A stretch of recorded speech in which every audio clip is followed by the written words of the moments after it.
SIUT اور سندھ حکومت کے تعاون سے سکھر میں پہلا روبوٹک سرجری یونٹ قائم کر دیا گیا ہے۔ وزیر صحت سندھ ڈاکٹر اظہر افضل پیچوہو نے SIUT چبلانی میڈیکل سینٹر میں قائم روبوٹک سرجری یونٹ کا افتتاح کیا۔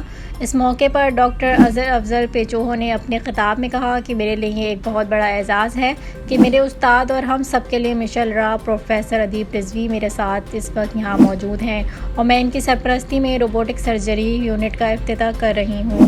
انہوں نے کہا کہ ہم سندھ میں صحت کی سہولیات کو بہتر بنانے کے لیے ہر ممکن کوشش کر رہے ہیں اور اس سینٹر کا قیام بھی اس کڑی کا ایک حصہ ہے۔ ہماری قومی اور صوبائی اسمبلی کے نمائندے ہمیشہ SIUT کو مکمل تعاون فراہم کرنے کے لیے حاضر ہیں۔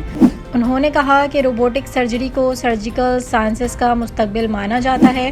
سکھر میں اس مرکز کے قیام سے سکھر سمیت لاڑکانہ، جیکب آباد، شکارپور، گھوٹکی، خیرپور، نوشہرہ، فیروز اور بے نظیر آباد کے مریضوں کو بھی فائدہ ہوگا۔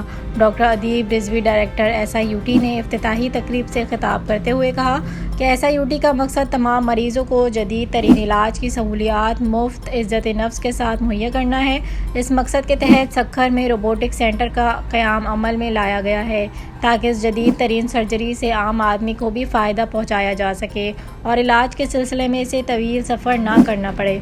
انہوں نے حکومت سندھ کی تعریف کرتے ہوئے کہا کہ اس سینٹر کا قیام میں حکومت سندھ کا کردار نہایت اہمیت کا حامل ہے اور انہی کے تعاون سے پاکستان اور خطے کے نئے سرجنز کے لیے روبوٹک ٹریننگ سینٹر کا قیام بھی عمل میں لایا گیا ہے۔